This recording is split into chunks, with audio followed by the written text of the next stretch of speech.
guys, welcome back, where we are talking about the biggest mistakes first time investors make. We're talking about these mistakes so that you guys don't make them. And today we're on number 7. Mistake number 7 is not understanding. And we've all made them.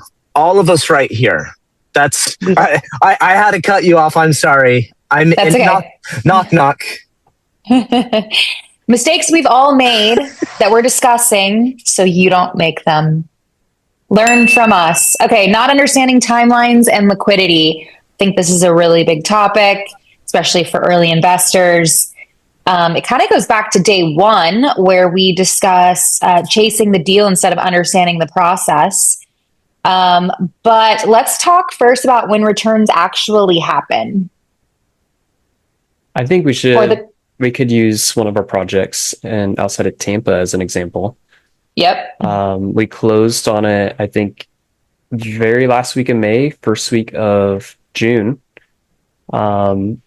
Fortunately, we did project out enough that it could handle a variety of curveballs. And we came in under budget, $25K, and we did a vote with all the investors and how we're going to disperse that. And so circling back to what you're saying, though, the only reason we could pull that off is several mistakes that taught us that. But from the very beginning, we said, okay, this is how long we think it'll be done, but let's budget for this long. This is how much we think it'll cost, but let's budget for this much. And on paper, it makes the returns look a lot better or a lot worse when we're presenting it to the deal or the partners. But we like to, what's the phrase? Under promise, over deliver. Yeah, exactly. And it's crucial. That, though, after a lot of trial and error. Yeah, I think the money is always made on the buy. It's not on the sell. We think, oh, I sold it. Now I'm making my money. No, the money that you just made literally came from the purchase of the property.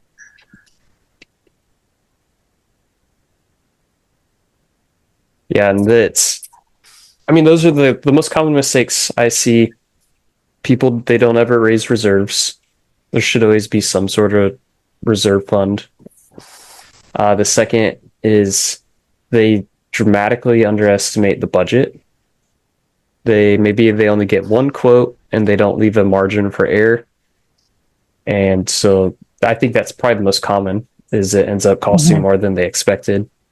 And then the third that I see is just timeline. Like when they get the bids from different contractors, the contractors want to win your bid. They're telling you, they're not malicious, but they are being more aggressive than conservative on the timeline. So they're saying, hey, this will take me 3 weeks, 5 weeks. We hear that, we're like, all right, great, let's aim for it. But budget wise, we plan for, I don't know, maybe triple, because those are a couple extra mortgage payments, utilities, lawn maintenance, all that stuff.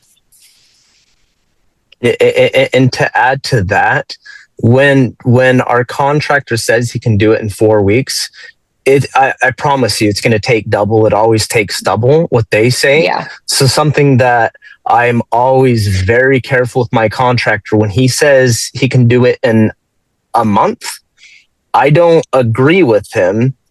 I tell him that it can't be done in a month. It has to be done in 3 weeks. And the reason I do that is because now he's going, oh my goodness, how am I going to get this done in 3 weeks? So he starts thinking a little bit differently. He might hire a couple extra guys.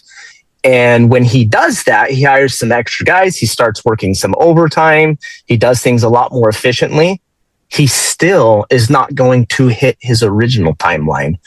And so there's 3 timelines. There's the timeline he says, there's the timeline that you give him, and then there's the timeline that you give your partners. The timeline you give your partners is always 3 months. The timeline you give him is 3 weeks. And the timeline he gives you is a month. And you'll be somewhere in the middle of all those. 90% of the time. So I think that's the top of the hour. Yes.